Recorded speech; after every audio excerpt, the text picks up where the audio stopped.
Vi as fotos do casamento do meu filho no Instagram. Ele sorrindo, os convidados aplaudindo e o lugar onde eu deveria estar, vazio. Chorei a noite inteira em silêncio, sozinha no meu quarto escuro, sem entender o que tinha feito para merecer aquilo. Meu nome é Teresa, tenho 65 anos e esta é a história de como um presente com laço vermelho transformou a lua de mel do meu filho no pior pesadelo da vida dele. Eu estava sentada no sofá da minha sala, com o celular na mão, quando meu mundo desabou. Não foi um telefonema, não foi uma notícia ruim, foi pior. Muito pior. Era uma foto no Instagram. Meu filho Rafael, de smoking branco, sorrindo daquele jeito que eu conhecia desde que ele era criança. Ao lado dele, Larissa, a noiva, com um vestido de renda que devia ter custado uma fortuna. A legenda dizia: oficialmente casados, melhor dia das nossas vidas. Tinha corações, tinha emoji de alianças, tinha tudo. Menos eu. Senti meu peito apertar. As mãos começaram a tremer. Rolei a tela para baixo, esperando encontrar uma explicação. Talvez fosse um ensaio fotográfico. Talvez fosse uma brincadeira. Mas não era. Tinham mais fotos. A cerimônia toda. Os convidados jogando arroz. O bolo de 3 andares. A primeira dança dos noivos. Em nenhuma dessas fotos eu estava. Porque eu nem sabia que meu filho ia casar. Deixei o celular cair no sofá. Fiquei olhando para a parede da sala. Aquela parede que eu mesma pintei de azul claro quando Rafael era adolescente. Ele tinha me ajudado. A gente riu tanto naquele dia. Agora, aquela mesma parede testemunhava meu coração se despedaçando em silêncio. As lágrimas começaram a descer sozinhas, quente, salgada, molhando meu rosto sem pedir licença. Eu não soluçava, não gritava, só chorava. Um choro mudo de quem não consegue acreditar no que está vendo. Peguei o celular de novo, com as mãos tremendo tanto que quase derrubei. Ampliei as fotos. Procurei meu rosto em cada canto. Será que eu estava lá e não tinha me visto? Será que eu estava escondida atrás de alguém? Não, eu não estava. E o pior, havia uma cadeira vazia na primeira fileira, bem na frente, do lado esquerdo. O lugar da mãe do noivo. O meu lugar. Vazio. Liguei para ele. Os dedos mal conseguiam discar. O telefone chamou 1 vez, 2 vezes, 3 vezes. Caixa postal. A voz dele gravada alegre. E aí, deixa seu recado. Eu não deixei recado. O que eu ia dizer? Oi, filho, vi que você casou sem me convidar só passando para dar os parabéns? Mandei mensagem no WhatsApp. Meus dedos digitaram devagar, cada letra custando um pedaço da minha alma. Filho, vi as fotos. Por que você não me contou? 2 risquinhos cinzas apareceram. Depois ficaram azuis, visualizado. Ele tinha lido e não respondeu. Esperei 5 minutos olhando para a tela. 10 minutos. 15. Nada. Mandei outra mensagem. Rafael, pelo amor de Deus, me responde. Visualizado de novo. Silêncio de novo. Foi aí que eu desmoronei de verdade. Comecei a soluçar alto. Aquele choro feio de quem não aguenta mais segurar. Liguei para Mariana, minha melhor amiga desde os tempos de magistério. Ela atendeu no segundo toque. Teresa, que foi? Eu só consegui falar entre os soluços. Mariana, ele casou, sem me convidar. Ela não perguntou mais nada, só disse, já estou indo aí. 20 minutos depois, Mariana estava na minha porta. Me abraçou apertado, daquele jeito que só uma amiga de 40 anos sabe abraçar. Me levou para o sofá, sentou do meu lado, segurou minha mão. Eu mostrei as fotos para ela. Vi a expressão dela mudar de preocupação para raiva. Que filho da mãe, ela disse entre dentes. Desculpa, Teresa, mas é isso que ele é. Um filho da mãe. Eu balancei a cabeça. Não, Mariana, tem alguma coisa errada. O Rafael não faria isso comigo. A gente sempre foi tão próximo. Ele me ligava toda semana, vinha jantar aqui todo mês. Ele não ia simplesmente me excluir do casamento dele. Mariana me olhou com aquela cara de quem sabe de algo, mas não quer falar. Respirou fundo. Teresa, você lembra quando eu te disse que não gostava da Larissa? Que ela tinha um jeito esquisito de olhar para você? Eu lembrava, mas na época achei que Mariana estava sendo super protetora. Eu acho que foi ela. Tenho certeza que foi ela que colocou essa ideia na cabeça do Rafael. Naquela noite, não consegui dormir. Fiquei virando na cama, olhando para o teto, vendo as sombras das árvores dançarem na parede. Cada memória do Rafael passava na minha cabeça como um filme. eu segurando ele recém-nascido no hospital. O primeiro dia de aula dele, com aquela mochila enorme nas costas. A formatura da engenharia, quando ele subiu no palco e acenou para mim na plateia. Eu de pé, aplaudindo, com lágrimas nos olhos de orgulho. E agora? Agora eu era a mãe que não foi convidada para o casamento do próprio filho. A mãe que viu as fotos pela internet como qualquer desconhecida. A mãe que ficou de fora do dia mais importante da vida dele. Levantei da cama às 5 da manhã. Não adiantava tentar dormir. Fui para a cozinha fazer café. Enquanto a água fervia, olhei pela janela. O sol começava a nascer, pintando o céu de laranja e rosa. Mais um dia.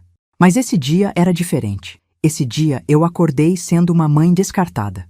O café ficou pronto, mas eu não consegui tomar. O cheiro enjoava. Sentei na mesa da cozinha e abri o Instagram de novo. Dessa vez, li os comentários nas fotos.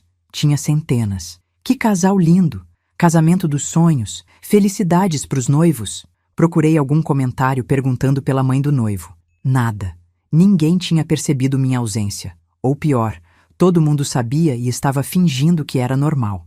Passei o sábado inteiro de pijama. Não tomei banho. Não comi nada além de 2 biscoitos de água e sal. Mariana voltou no fim da tarde com marmitas. Você vai comer nem que eu tenha que enfiar a comida goela abaixo, ela disse. Mas eu só consegui dar 3 garfadas antes de sentir o estômago revirar. No domingo, Rafael finalmente me ligou. Eram 11 da manhã. Eu estava no quintal, fingindo que estava regando as plantas, mas na verdade só segurando a mangueira enquanto a água escorria. Quando o nome dele apareceu na tela, meu coração disparou. Atendi no primeiro toque. Alô? A voz dele estava diferente, distante, fria. Oi, mãe. Silêncio. Esperei ele continuar. Demorou uns 5 segundos que pareceram uma eternidade. Então, eu queria falar com você sobre o casamento. Senti a raiva subir pela garganta. Falar sobre o casamento? Rafael, eu descobri que você casou pelo Instagram. Pelo Instagram. Você nem teve a decência de me ligar antes. Ele suspirou. Um suspiro impaciente, como se eu é que estivesse sendo irracional. Mãe, foi tudo muito corrido. A Larissa queria algo íntimo, sabe? Só família bem próxima. Pouquíssimas pessoas. Família bem próxima?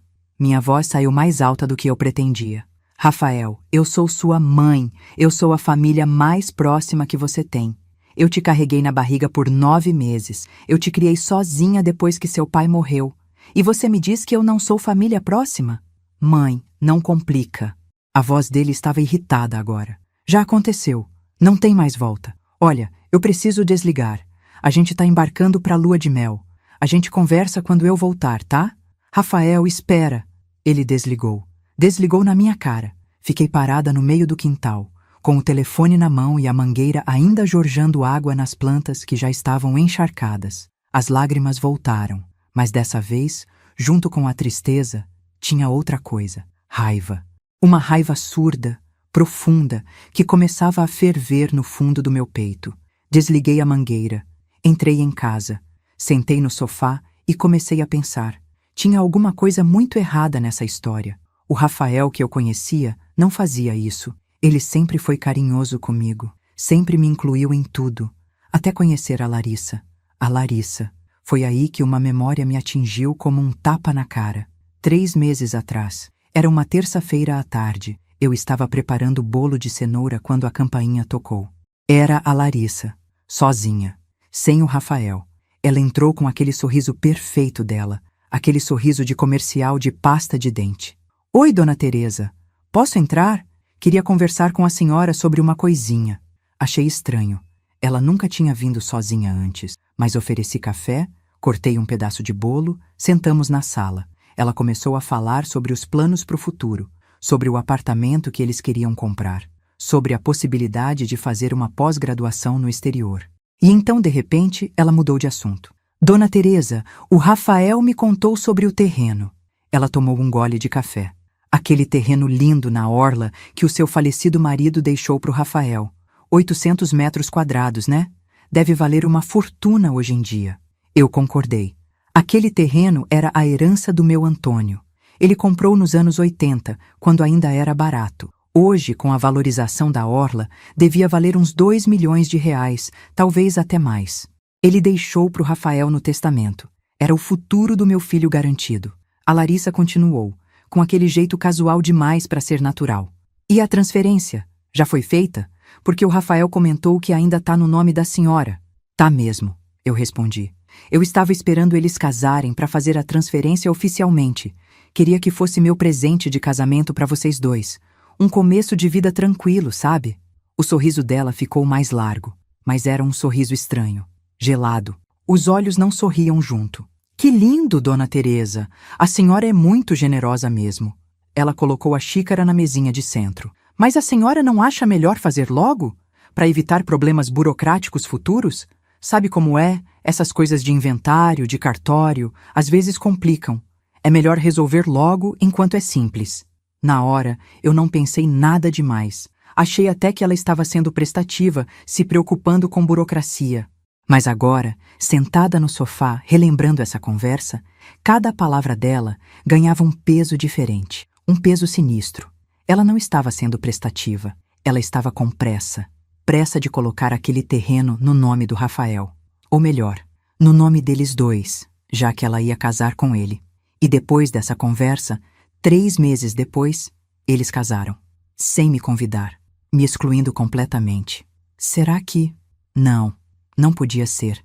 Mas a suspeita estava plantada na minha cabeça agora, crescendo como erva daninha. Peguei o telefone e liguei para o Dr. Benício. Ele era o advogado da família há 15 anos. Tinha cuidado do inventário do Antônio. Conhecia cada detalhe da nossa situação. Ele atendeu com aquela voz tranquila dele. Teresa, como vai? Tudo bem? Dr. Benício, eu preciso de uma informação urgente. Minha voz estava trêmula. Sobre o terreno que o Antônio deixou para o Rafael. Qual é a situação legal exata dele? Ouvi o barulho de papéis sendo mexidos do outro lado da linha. Deixa eu ver aqui os documentos. Ah, sim. Então, Teresa, pelo testamento do seu esposo, o terreno está destinado ao Rafael, isso é fato. Mas a transferência de propriedade só vai ser efetivada mediante escritura pública que você precisa assinar no cartório. É você quem tem que autorizar e formalizar essa doação. Meu coração começou a bater mais rápido. E enquanto eu não assinar?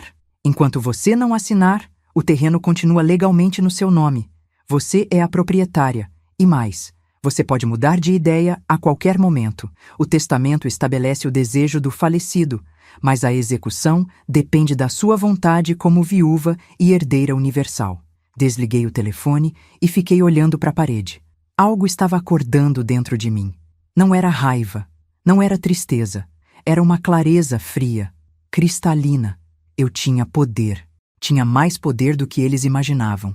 E eles não sabiam disso, mas eu precisava ter certeza. Precisava saber se minha suspeita estava certa, se aquele casamento secreto tinha sido orquestrado para me afastar, para me isolar, para depois pegar o terreno e me descartar de vez. Liguei para o Júlio, meu cunhado, irmão do meu falecido Antônio. Ele sempre foi direto comigo, sem rodeios. Júlio, eu preciso te perguntar uma coisa e preciso que você seja sincero comigo, tá bom? Pode falar, Teresa. Você sabe de alguma coisa sobre o casamento do Rafael? Algum comentário que você ouviu? Qualquer coisa? Silêncio do outro lado. Um silêncio longo demais. Júlio, ele suspirou. Teresa, eu não ia te contar porque achei que tinha entendido errado. Mas já que você tá perguntando... No Natal passado, eu estava pegando cerveja na cozinha quando ouvi a Larissa conversando com a mãe dela no quintal. Elas não sabiam que eu estava ali. Meu estômago se apertou. O que você ouviu? A Larissa estava falando sobre você. Ela disse que assim que você passasse o terreno para o Rafael, elas iam se livrar de você. Foram essas as palavras dela. Que você era grudenta demais, que ia querer morar perto, que ia querer opinar em tudo e que era melhor cortar logo o contato. Senti o sangue gelar nas veias. E você não me contou? Eu achei que tinha entendido errado, Teresa. Juro, achei que era impressão minha, que o barulho da festa tinha atrapalhado. Mas agora, com esse casamento secreto, desliguei. Não com raiva dele, mas porque eu precisava processar aquilo. Então era verdade. Tudo era verdade. A Larissa tinha planejado tudo. Convencer o Rafael a casar escondido, me excluir, isolar o filho da mãe. E depois pegar o terreno e me descartar como um móvel velho. Fui até o quarto. Abri a gaveta da cômoda onde eu guardava documentos importantes. O testamento do Antônio estava ali, dentro de uma pasta parda. Peguei. Li de novo cada linha, com atenção. Estava tudo lá.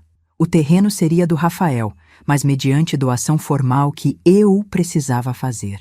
Sentei na mesa da cozinha com papel e caneta e comecei a escrever uma carta. Não foi fácil.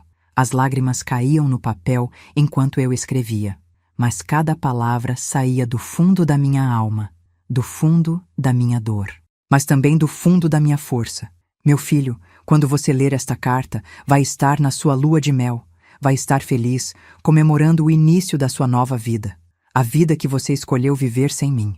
Quero que você saiba que vi as fotos, vi você sorrindo, vi a cadeira vazia onde eu deveria estar, e chorei. Chorei mais do que chorei quando seu pai morreu, porque quando seu pai partiu, foi Deus quem decidiu. Mas quando você me excluiu do seu casamento, foi você quem escolheu me matar em vida. Continuei escrevendo, página após página, contando tudo o que eu sentia, a dor, a traição, o desamparo. E então, na última página, escrevi as palavras que iam mudar tudo. Mas quero que você saiba de algo muito importante. Aquele terreno que você acha que é seu, não é. Não ainda. A transferência nunca foi concluída. O terreno continua no meu nome, e eu acabei de decidir que não vou mais transferir. Você escolheu me excluir da sua família. Então, eu escolho não te dar o que você e sua esposa tanto cobiçam. Assinado, a mãe que você descartou. Coloquei a carta no envelope. Junto com ela, coloquei cópias autenticadas do testamento do Antônio e dos documentos do cartório, mostrando que a transferência nunca tinha sido feita. Lacrei tudo com um laço vermelho, bonito, como um presente, porque era um presente, o presente da verdade. Fui até o correio. Mandei por Sedex com urgência para o resort onde eles estavam hospedados na Bahia. Paguei para rastreamento ativo. Ia saber exatamente quando eles receberiam. E então, ia esperar. Voltei para casa. E pela primeira vez em dias, sorri. Um sorriso pequeno. Triste. Mas era um sorriso. Porque pela primeira vez desde que vi aquelas fotos no Instagram, eu sentia que tinha algum controle sobre a situação. Eles me excluíram do dia mais feliz deles. Agora iam descobrir que o terreno dos sonhos deles era, na verdade, um pesadelo. Mas me diz uma coisa. Você acha que eu exagerei? Ou você faria a mesma coisa no meu lugar? Eu preciso saber a sua opinião. De verdade. Porque o que aconteceu depois dessa carta chegar nas mãos do Rafael? Mudou tudo. O rastreamento do Sedex mostrava que o pacote tinha sido entregue numa segunda-feira, às 10 da manhã. Eu estava sentada na sala, com o celular na mão, atualizando a página do correio a cada 5 minutos. Quando apareceu entregue, recebido por destinatário, senti meu coração disparar.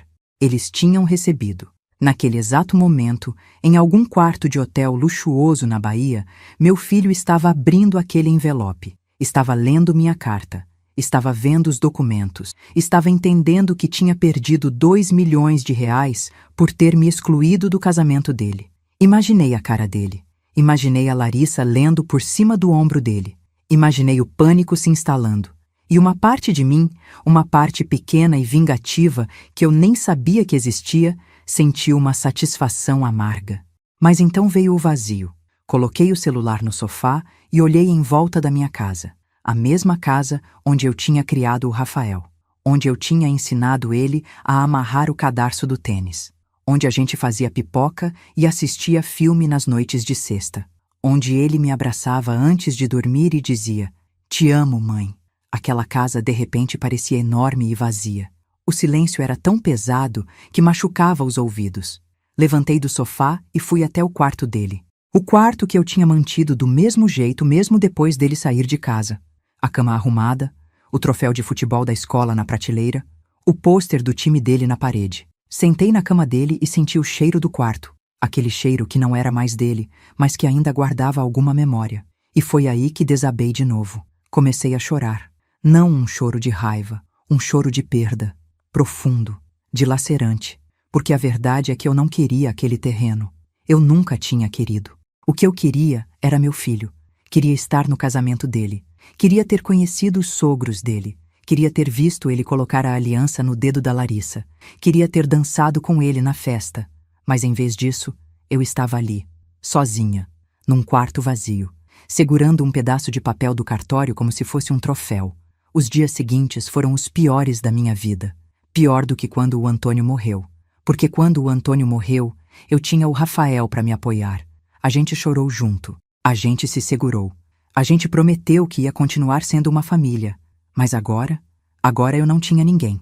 Parei de comer direito. Mariana trazia comida, mas eu só beliscava. Perdi 3 quilos em uma semana.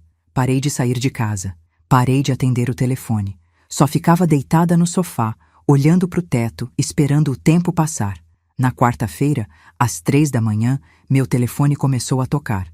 Acordei assustada. Peguei o celular. Era o Rafael. Olhei para a tela acesa no escuro do quarto. E não atendi. O telefone parou de tocar.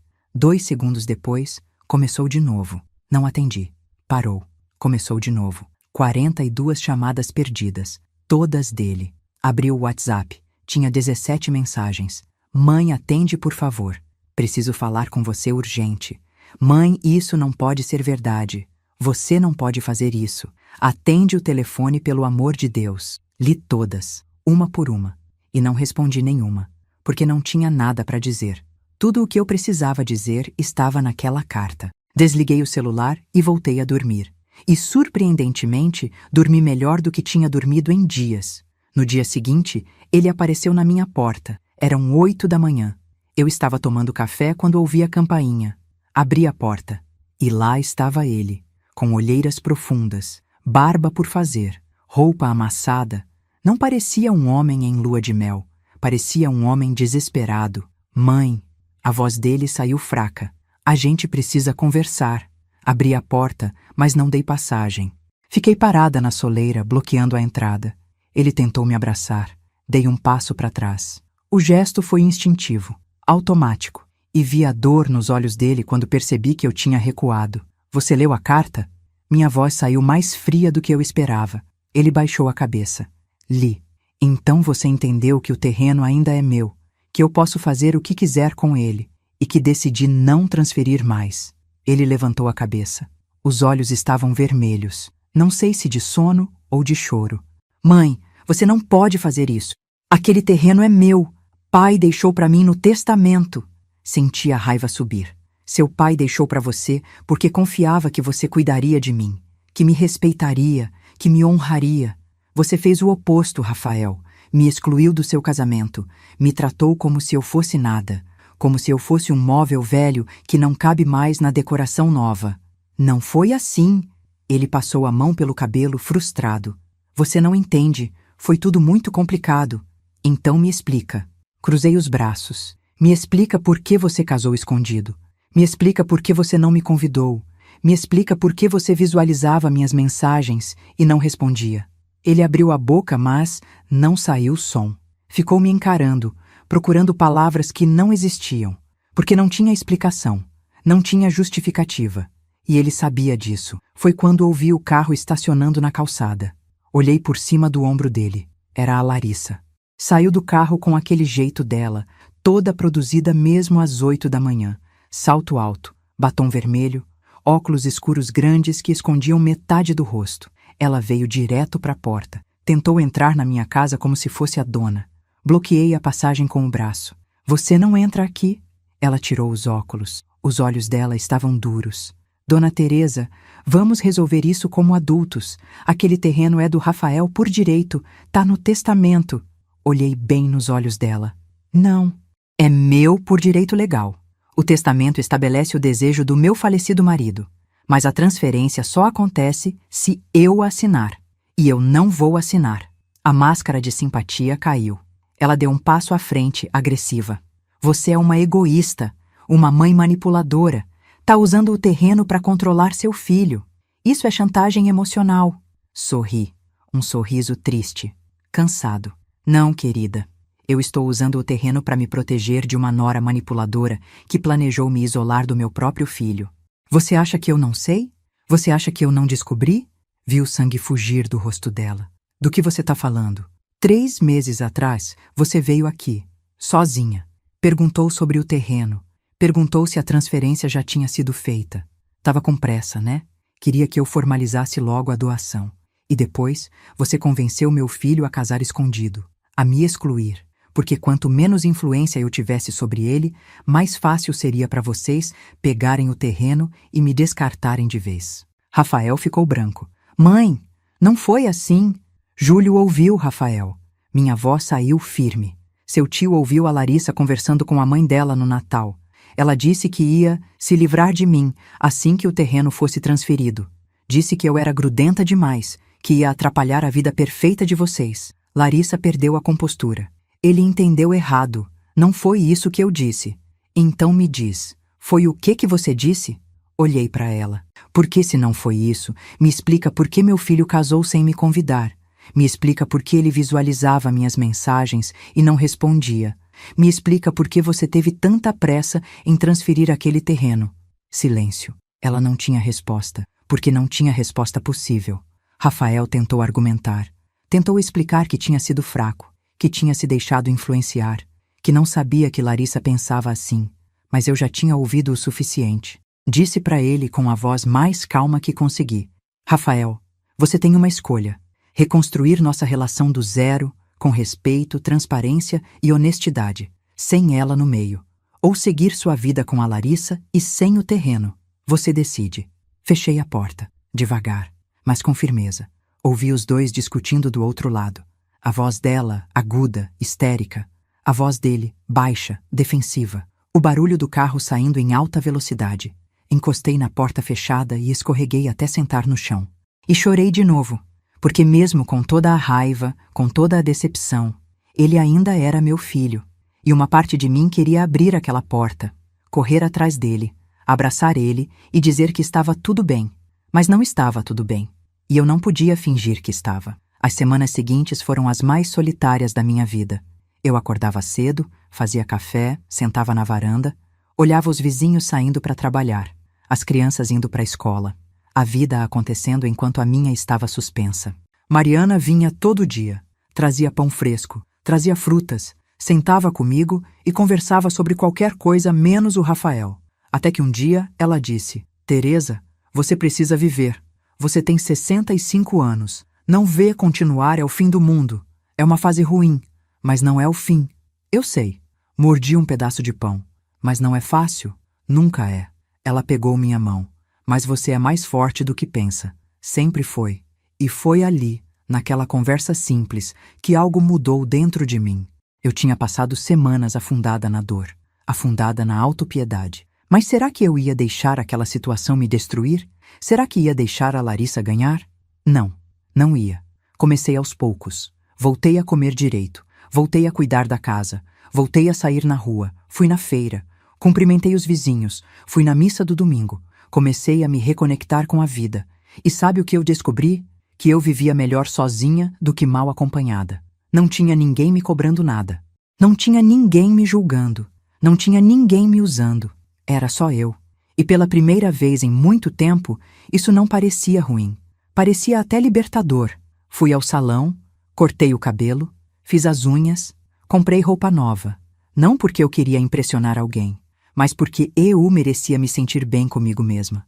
Comecei a sorrir de novo. Não um sorriso forçado, um sorriso genuíno.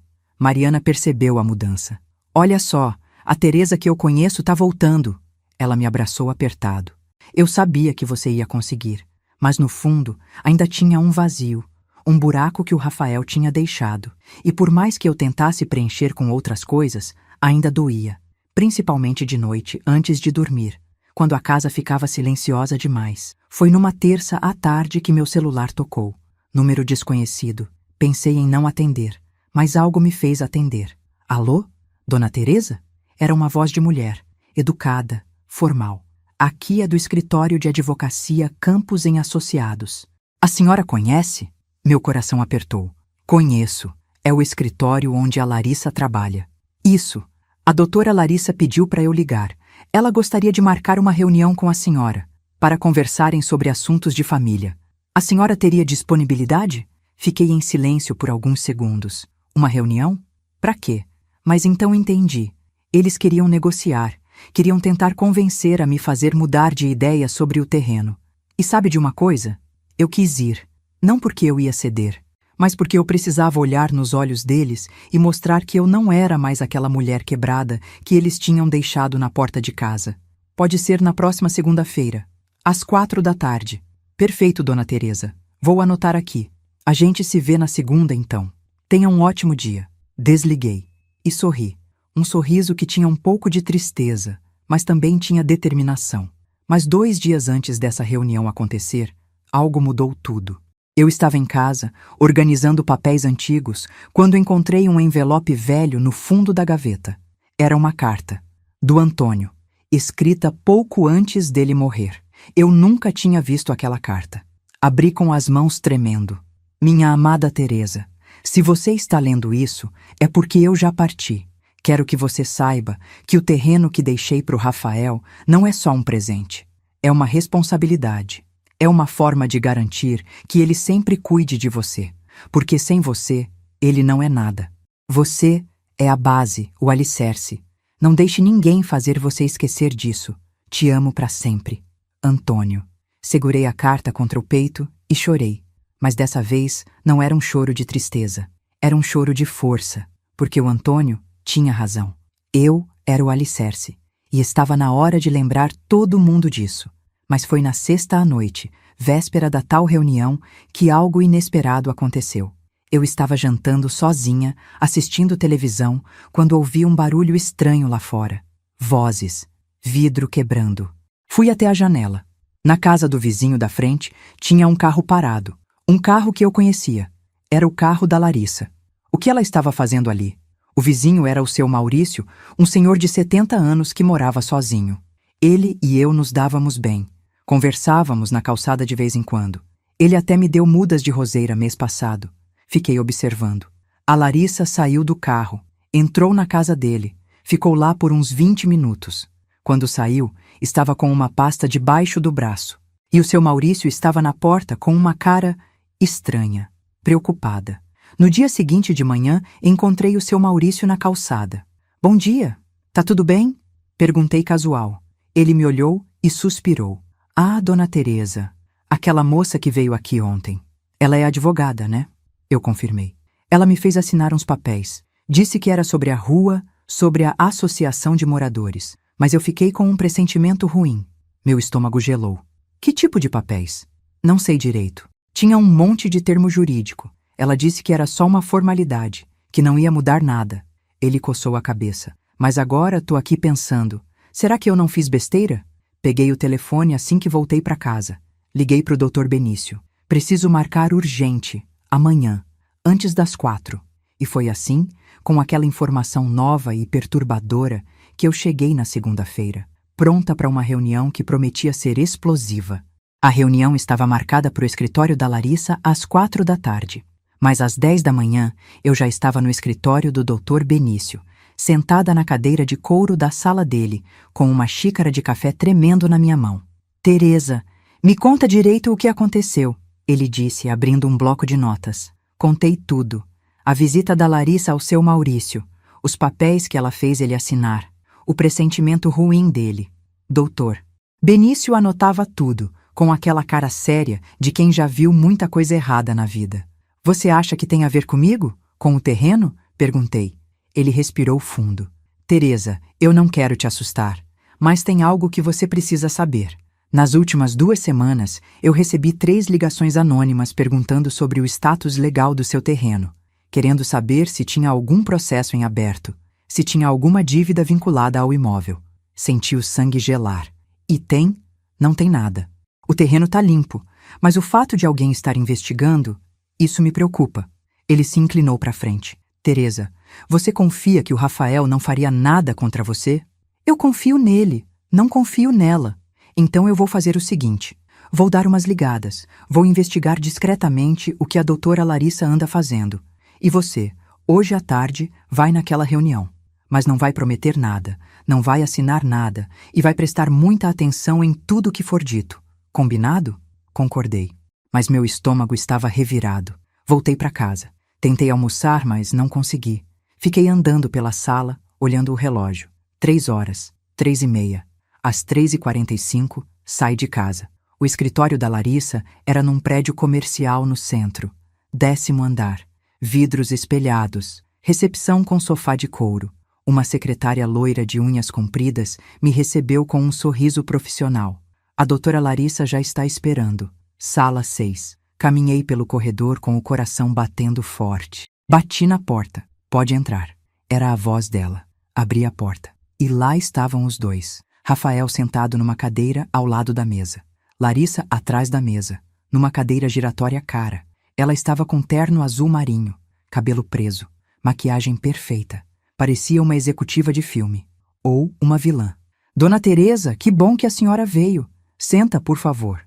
Ela apontou para a cadeira vazia na frente da mesa. Sentei, coloquei a bolsa no colo. Rafael não me olhava nos olhos. Ficava mexendo no celular, desconfortável. Larissa abriu uma pasta. Bem, eu chamei a senhora aqui porque eu acho que a gente precisa resolver essa situação do terreno de forma civilizada. Sem brigas, sem mágoas, como uma família. Não respondi. Só olhei para ela, esperando. Ela continuou. A senhora tá magoada porque não foi convidada para o casamento. Eu entendo. E a gente lamenta. Foi uma decisão precipitada. A gente estava estressado com os preparativos e acabou deixando muita gente de fora. Não foi pessoal? Não foi pessoal? Minha voz saiu baixa. Não convidar a mãe do noivo não é pessoal? Rafael finalmente olhou para mim. Mãe, foi mal. Eu errei. Mas a gente pode consertar isso. A gente pode fazer outra cerimônia pequena. Com você. Para compensar. Tive vontade de rir, mas não ri. Rafael, você acha que é isso que eu quero? Outra cerimônia? Uma cerimônia fake para me agradar? Larissa interveio, com aquela voz de advogada treinada para negociar. Dona Teresa, o que a senhora quer? Diz pra gente. A gente quer resolver isso. Olhei nos olhos dela. O que eu quero? Eu quero meu filho de volta. O filho que me ligava toda semana, que vinha jantar em casa, que me abraçava e dizia que me amava. Esse filho eu não sei onde tá, porque o homem que tá sentado aqui não parece ele. Rafael baixou a cabeça. Vi a culpa estampada no rosto dele. Mas Larissa não estava nem aí para a emoção. Ela queria o terreno. Tá bom, vamos ser práticos então. Ela pegou uma caneta. A senhora quer que o Rafael seja mais presente? A gente pode combinar visitas regulares, uma vez por semana. A senhora quer ajuda financeira? A gente pode fazer uma mesada para a senhora. Quanto a senhora acha justo? Senti a raiva subir. Você acha que eu tô negociando?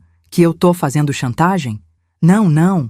Ela levantou as mãos. Eu só tô tentando entender o que a senhora quer em troca de assinar a transferência do terreno. Eu não quero nada em troca, porque eu não vou assinar. Silêncio pesado caiu na sala. Rafael ficou pálido. Larissa apertou os lábios. Dona Teresa, ela tentou manter a voz calma. A senhora precisa entender que esse terreno está causando um problema entre a senhora e seu filho. Não seria melhor resolver logo isso? Transferir o terreno como o marido da senhora queria e todo mundo seguir sua vida em paz?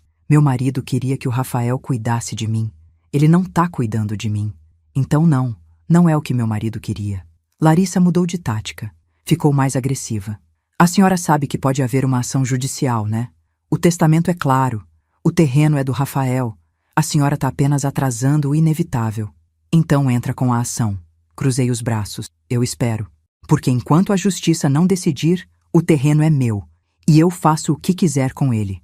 Vi a frustração no rosto dela. Ela não esperava que eu fosse tão firme. Ela achava que ia me intimidar. Mas eu não era mais aquela mulher quebrada de semanas atrás. Eu tinha me levantado. E estava de pé. Me levantei da cadeira. Se não tem mais nada a dizer, eu vou embora. Espera! Rafael se levantou. Mãe, por favor, vamos conversar com calma, sem a Larissa. Ele olhou para a esposa. Amor, deixa eu e minha mãe conversarem sozinhos. Larissa bufou, mas saiu da sala. Bateu a porta. Ficamos só nós dois. Rafael veio até mim. Tentou pegar minha mão. Recuei. Ele suspirou. Mãe, eu tô te implorando. Eu preciso desse terreno. A gente tem dívidas. A gente precisa vender ele para pagar. Meu coração apertou. Que dívidas? A gente pegou um empréstimo grande. Para pagar o casamento. Para comprar o apartamento. E agora a gente não está conseguindo pagar as parcelas. Se a gente não vender o terreno, a gente vai perder o apartamento. Senti pena dele, mas também senti raiva. Então você não queria o terreno para construir o futuro de vocês. Você queria para pagar dívidas, para cobrir o buraco que vocês mesmos cavaram. Mãe, por favor. Rafael. Segurei o rosto dele com as 2 mãos. Forcei ele a me olhar nos olhos. Me diz uma coisa, com sinceridade. Foi ideia dela? De casar escondido? De me excluir? Ele hesitou. E nessa hesitação, eu vi a verdade. Foi. A voz dele saiu num sussurro. Ela disse que você ia querer opinar em tudo. Que ia querer escolher o cardápio, as flores, os convidados, que ia transformar o casamento dela num casamento seu. E eu acreditei. Eu fui covarde de não te defender. Soltei o rosto dele. Obrigada por ser sincero. Me virei para sair. Mãe, espera. Eu vou terminar com ela. Eu vou sair desse casamento. Só me dá o terreno que eu vou consertar tudo. Parei na porta. Olhei para trás. Rafael, eu não quero que você termine com ela por causa de um terreno. Se você terminar, tem que ser porque você percebeu quem ela realmente é. Não por dinheiro. Sai daquele escritório com o coração partido, mas também com uma certeza. Eu tinha tomado a decisão certa. Quando cheguei em casa, tinha uma mensagem do Dr. Benício. Teresa, liga para mim, urgente. Liguei. Ele atendeu no primeiro toque. Teresa, você tá em casa? Eu tô indo aí, preciso te mostrar uma coisa. Meia hora depois, ele estava na minha sala, com uma pasta cheia de papéis. Sentamos na mesa da cozinha. Ele abriu a pasta. Teresa, eu investiguei e descobri coisas muito sérias. Ele puxou um papel.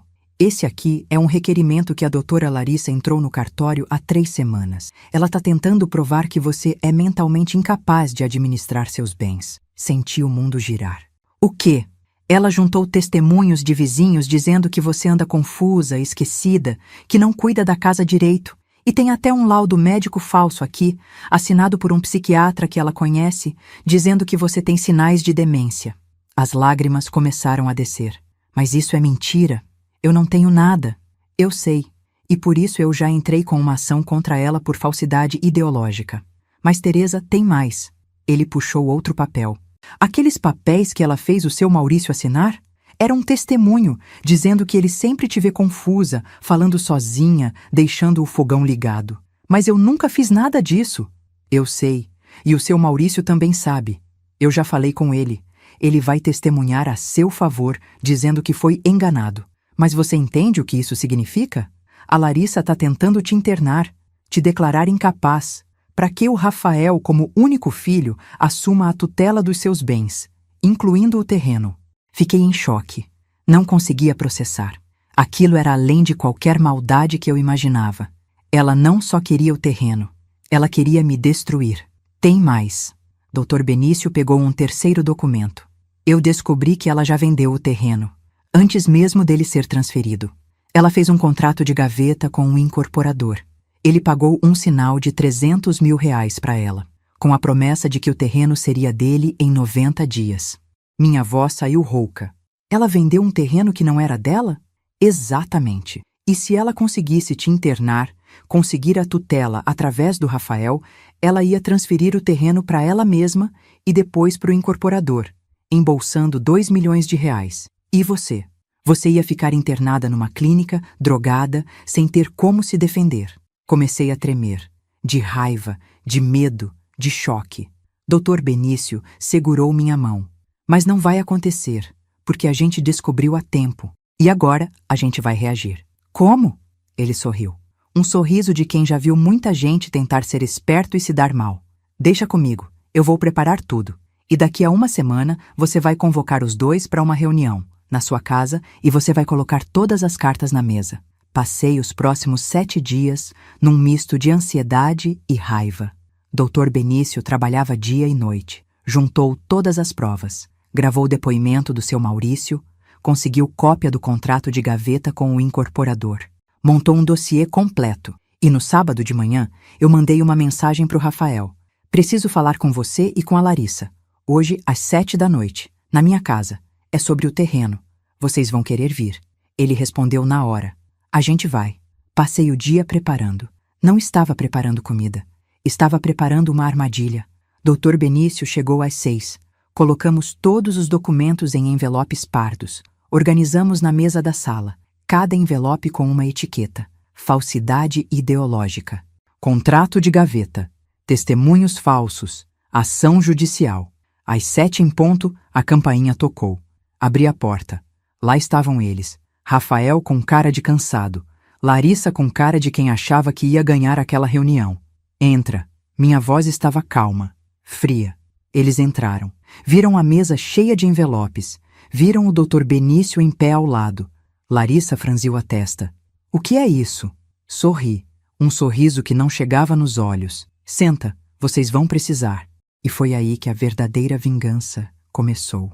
Eles sentaram no sofá, lado a lado. Rafael estava inquieto, mexendo nos dedos. Larissa tentava manter a postura de advogada confiante, mas eu via o nervosismo nos olhos dela. Ela sabia que alguma coisa estava errada. Conseguia sentir o cheiro da armadilha. Eu sentei na poltrona em frente a eles. Dr. Benício ficou de pé ao meu lado, como um soldado numa batalha. A mesinha de centro estava entre nós, coberta de envelopes pardos. Cada um deles uma bomba prestes a explodir. Obrigada por virem. Minha voz saiu serena, quase doce. Eu sei que vocês estão curiosos sobre o motivo dessa reunião, então vou ser direta. Eu descobri tudo. Larissa deu uma risadinha nervosa. Descobriu o quê, dona Teresa? Peguei o primeiro envelope. Abri devagar, dramaticamente. Tirei os papéis de dentro. Descobri que você entrou com um requerimento no cartório tentando me declarar mentalmente incapaz. Coloquei os papéis na mesa. Aqui está a cópia do processo, com a sua assinatura, com o nome do psiquiatra falso que você pagou para assinar um laudo dizendo que eu tenho demência. O sorriso dela congelou no rosto. Descobri que você foi de casa em casa dos meus vizinhos coletando testemunhos falsos, dizendo que eu ando confusa, que deixo o fogão ligado, que falo sozinha. Peguei outro envelope. Aqui está o depoimento do seu Maurício. Ele me contou que você manipulou ele. Fez ele assinar papéis achando que era sobre a associação de moradores, mas era um testemunho contra mim. Rafael ficou branco, olhou para Larissa. Você fez isso? Ela não respondeu. Só ficou olhando para os papéis na mesa. Continuei. Minha voz ainda calma, ainda controlada. E sabe o que mais eu descobri? Você vendeu meu terreno. Um terreno que não é seu, que nem é do Rafael ainda. Você fez um contrato de gaveta com um incorporador. Recebeu R$300 mil de sinal. Peguei o terceiro envelope. Aqui está a cópia do contrato, com a sua assinatura e com o recibo do depósito bancário. Rafael se levantou do sofá. Quê? Você fez o quê? Larissa também se levantou. Tentou pegar os papéis da mesa. Dr. Benício bloqueou. Isso é mentira. Isso tudo é forjado. Ela está inventando tudo para me incriminar. Olhei para ela, direto nos olhos. Forjado? Então me explica por que o incorporador já confirmou tudo em depoimento. Me explica por que o banco tem registro do depósito na sua conta. Me explica por que o cartório tem seu pedido carimbado e protocolado. Ela ficou muda. Rafael estava em choque. Passou a mão pelo cabelo.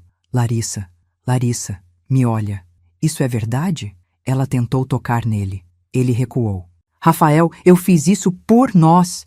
A gente precisa desse dinheiro. A gente tá cheio de dívida. Eu só tava tentando resolver. Resolvendo como? Me enganando? Enganando minha mãe? Tentando internar ela? Ela não ia ser internada. Era só para conseguir a tutela temporária. Depois a gente devolvia. Rafael deu um passo para trás, como se tivesse levado um tapa. Depois a gente devolvia? Devolvia? Você tá louca? Eu me levantei. Não, Rafael. Ela não tá louca. Ela tá calculista. Ela planejou tudo isso há meses, desde antes do casamento. Ela te manipulou para casar escondido, me excluir, para eu não ter influência sobre você. Para quando ela conseguisse me internar, você assinaria tudo que ela mandasse sem questionar. Rafael olhou para mim com lágrimas nos olhos. Mãe, eu juro que eu não sabia de nada disso. Eu juro. Eu sei, filho. Minha voz amoleceu um pouco. Você não sabia porque você é fraco. Você sempre foi influenciável. Seu pai sabia disso. Por isso ele colocou aquele terreno no testamento daquele jeito, para me proteger, para garantir que ninguém ia te usar para me ferir. Larissa tentou reverter, tentou fazer charme, tentou chorar. Dona Teresa, a gente pode resolver isso. Eu devolvo o dinheiro. Eu cancelo tudo. Por favor, não leva isso adiante. Levar adiante? Dr. Benício falou pela primeira vez. Sua voz era dura, profissional. Doutora Larissa, a senhora já foi levada adiante. Eu entrei com 3 ações contra a senhora. Falsidade ideológica, estelionato e tentativa de apropriação indébita. A polícia já tem todos os documentos. A ordem dos advogados já foi notificada. E o Ministério Público já abriu investigação. Vi a cor fugir do rosto dela. As pernas bambas. Ela sentou de novo no sofá. Ou melhor, desabou. Rafael estava de pé no meio da sala, com as mãos na cabeça, respirando rápido. Parecia que ia ter um ataque de pânico. Fui até ele. Segurei os ombros dele. Respira, filho, respira. Ele me olhou. E chorou. Chorou como uma criança. Mãe, me perdoa. Me perdoa por tudo. Eu fui um idiota. Eu deixei ela me controlar. Eu deixei ela afastar você de mim. Eu sou um merda. Você não é um merda. Limpei as lágrimas dele com o polegar. Você é fraco. Mas dá para consertar, se você quiser. Larissa se levantou de novo, dessa vez com raiva. Tá bom, tá bom. Você quer saber? Eu fiz tudo isso mesmo, porque essa família é patética.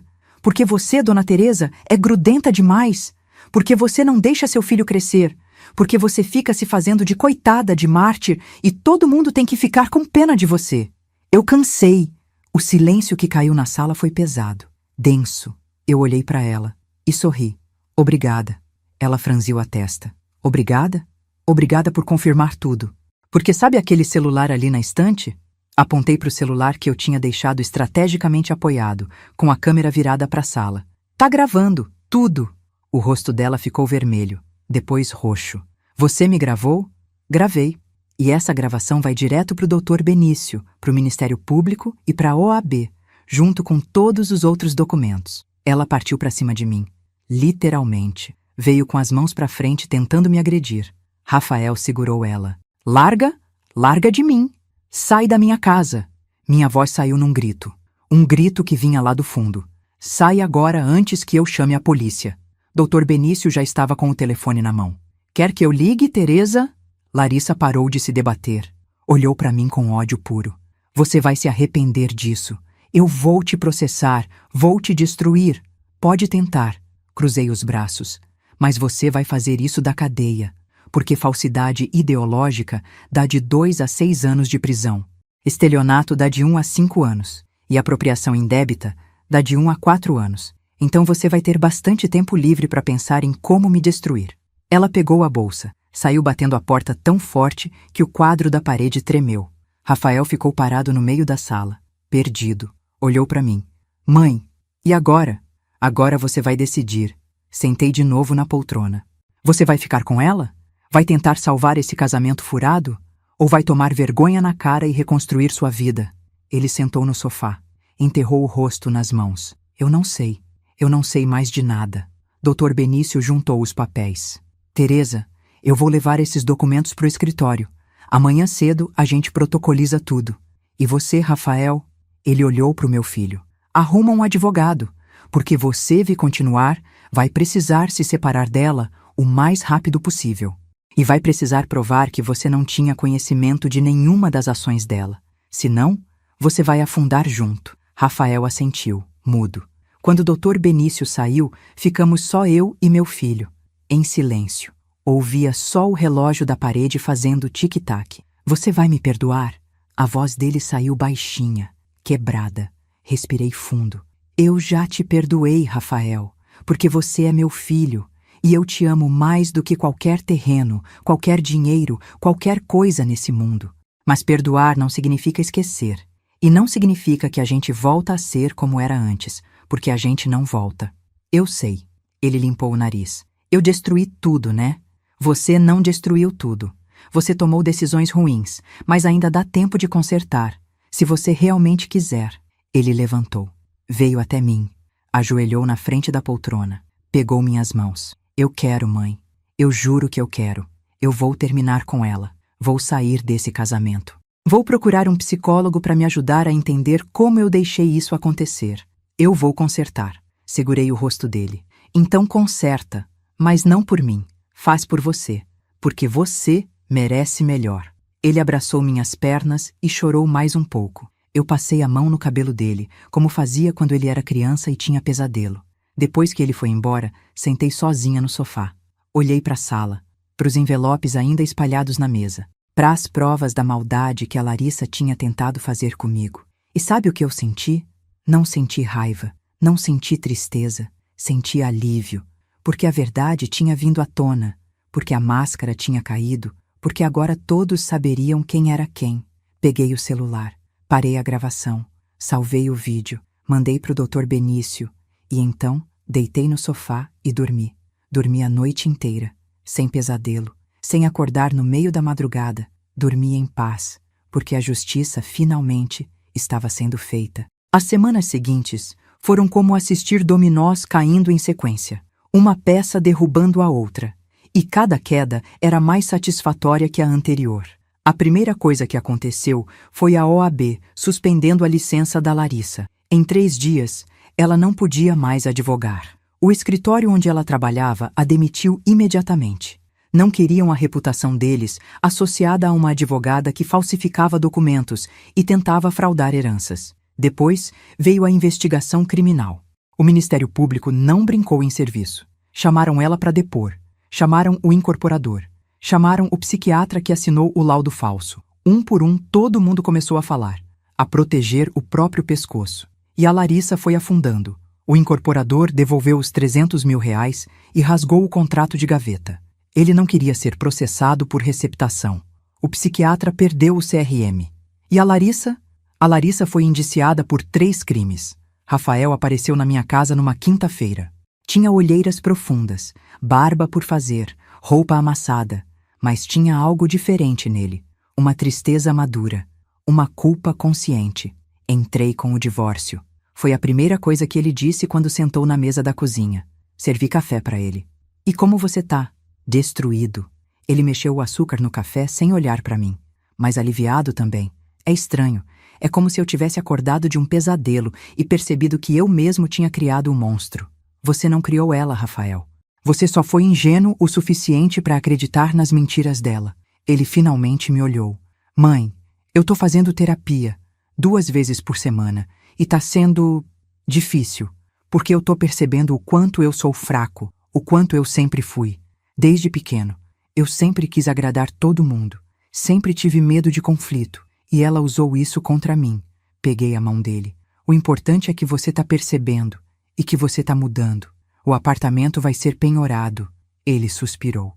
A gente tinha empréstimo até o pescoço. Eu vou ter que recomeçar do zero, alugar um lugar pequeno, vender o carro, voltar a viver com o básico. E tá tudo bem. Apertei a mão dele, porque o básico é tudo que a gente precisa. Eu sempre vivi no básico. E olha só, eu tô bem. Ele sorriu. Um sorriso triste, mas genuíno. Você sempre foi mais forte do que eu, né? Não. Eu só aprendi a ser forte porque a vida me obrigou. Quando seu pai morreu, eu tinha 2 opções: afundar ou nadar. Eu escolhi nadar, por mim e por você. A gente conversou por horas. Ele me contou detalhes do casamento que eu não sabia, como a Larissa controlava tudo. Desde a roupa que ele usava até os amigos com quem ele saía, como ela ia isolando ele aos poucos, e como ele, covarde e apaixonado, deixava. Eu queria tanto te fazer parte da minha vida de novo, ele disse quando já estava escurecendo. Mas eu não sei como. Eu te machuquei tanto. A gente reconstrói. Levantei e peguei o bolo de cenoura que eu tinha feito de manhã. Tijolo por tijolo, conversa por conversa, café por café, até virar uma casa de novo. Ele comeu 3 pedaços do bolo, e pela primeira vez em meses, eu vi meu filho de verdade. Não o homem que a Larissa tinha moldado, mas o menino que eu criei. 2 meses depois, veio o julgamento. Larissa foi condenada a 4 anos e 2 meses de prisão em regime semiaberto. Podia recorrer, mas os advogados dela disseram que era melhor aceitar, porque as provas eram irrefutáveis, e a gravação da confissão dela era o prego final no caixão. Eu não fui no julgamento, não quis ver a cara dela, não quis dar a ela a satisfação de me ver lá. Mas Dr. Benício foi, e me ligou assim que saiu do fórum. Justiça foi feita, Teresa. Eu sei. Olhei pela janela da cozinha. O sol estava se pondo, pintando o céu de laranja. Obrigada por tudo, Dr. Benício. Eu que agradeço por você ter confiado em mim. E por você ter sido forte o suficiente para não desistir. Quando desliguei, senti uma paz que eu não sentia há muito tempo. Não era felicidade. Felicidade seria se nada daquilo tivesse acontecido. Mas era paz. Era o fechamento de um ciclo. Com o divórcio em andamento e a Larissa condenada, eu tomei uma decisão sobre o terreno. Chamei o Rafael para conversar. Eu vou vender o terreno, eu disse. Ele não pareceu surpreso, nem chateado, só assentiu. Você tá certa. Esse terreno virou uma maldição pra gente. Não é maldição, é só um terreno, mas ele causou muita dor, e eu não quero mais nada que me lembre dessa fase. Respirei fundo. Eu vou vender, e vou usar o dinheiro pra mim, pra viver minha vida com dignidade. Talvez viajar, talvez investir, talvez fazer aquele projeto social que eu sempre quis de dar aulas de reforço para crianças carentes. Você merece, mãe. Você merece tudo isso e mais. Vendi o terreno por R$ 2.300.000. Um valor excelente. Com esse dinheiro, quitei minha casa. Reformei do zero, pintei tudo. Troquei os móveis velhos, comprei uma TV nova, arrumei o quintal. A casa ficou linda. Parecia outra. E eu também me sentia outra. Comprei passagens para Portugal. Eu e a Mariana. A gente sempre quis conhecer Lisboa. Passamos um mês lá, comendo pastéis de nata, andando pelas ruas de pedra, ouvindo fado, vivendo. Pela primeira vez em muito tempo, eu vivi. Quando voltei, comecei o projeto social. Aluguei uma salinha num bairro carente. Coloquei mesas, cadeiras, lápis, livros e abri as portas para qualquer criança que quisesse aprender. Vieram 20 na primeira semana, 40 na segunda. Hoje, 3 meses depois, eu tenho 60 alunos e um time de 5 professoras voluntárias. Rafael me visita toda semana. Às vezes a gente janta, às vezes a gente só toma café e conversa. Ele me conta do trabalho, dos desafios de recomeçar, da terapia, e eu escuto, sem julgar, sem cobrar. Só escutando. Um dia, ele apareceu com uma caixa. Eu achei isso no meio das minhas coisas. Pensei que você gostaria de ter de volta. Abri a caixa. Eram fotos, fotos antigas. Dele bebê, dele criança, dele adolescente. Sempre comigo ao lado, abraçados, sorrindo. Havia uma foto específica que me fez chorar. Era do dia da formatura dele na engenharia. Eu estava de pé ao lado dele. Ele segurava o diploma. E a gente sorria. Um sorriso de mãe e filho que tinha o mundo inteiro pela frente. Obrigada. Abracei ele, e ele me abraçou de volta, forte, apertado, como não fazia há anos. Eu sinto tanto a sua falta, mãe. A voz dele saiu embargada. Eu também sinto a sua, mas a gente tá aqui, a gente tá vivo, e a gente ainda tem tempo para consertar. Hoje, quando olho para trás, eu vejo tudo com uma clareza dolorida, mas necessária. Eu passei pela humilhação de ser excluída do casamento do meu filho. Passei pela dor de descobrir que ele tinha sido manipulado. Passei pelo choque de saber que alguém queria me destruir. Mas eu também passei pela força de reagir, pela coragem de investigar, pela justiça de vencer. E sabe qual foi a minha maior vitória? Não foi o terreno. Não foi ver a Larissa condenada. Foi recuperar meu filho. Não do jeito que era antes, mas de um jeito novo, mais maduro, mais consciente, mais verdadeiro. Às vezes ele pergunta se eu me arrependo de ter reagido daquele jeito, se eu não devia ter simplesmente deixado pra lá, aceitado, engolido. E eu sempre respondo a mesma coisa. Não, porque quem te exclui dos dias felizes não merece estar presente nos seus bens. E mais importante, não merece ficar impune. Aprendi que amor de mãe perdoa, mas dignidade de mulher não esquece. Aprendi que eu não preciso aceitar migalhas de ninguém, nem do meu próprio filho. Aprendi que a gente ensina às pessoas como nos tratar, e que quando a gente aceita desrespeito, a gente autoriza que ele se repita. Hoje, quando acordo de manhã e tomo meu café na varanda, eu olho para o céu e agradeço. Agradeço por ter tido forças. Agradeço por ter tido aliados. Agradeço por ter tido justiça. E agradeço por estar viva, por estar inteira, por estar em paz. Porque no final das contas, a maior vingança não é destruir quem te machucou. É reconstruir a si mesma. É viver bem. É ser feliz apesar de tudo. E é olhar no espelho e reconhecer a mulher forte que você se tornou. Meu nome é Teresa. Tenho 65 anos. E essa é a história de como eu perdi meu filho para uma manipuladora, lutei por minha dignidade e encontrei a mim mesma no processo. Se você passou por algo parecido, saiba, você não está sozinha e você é mais forte do que imagina.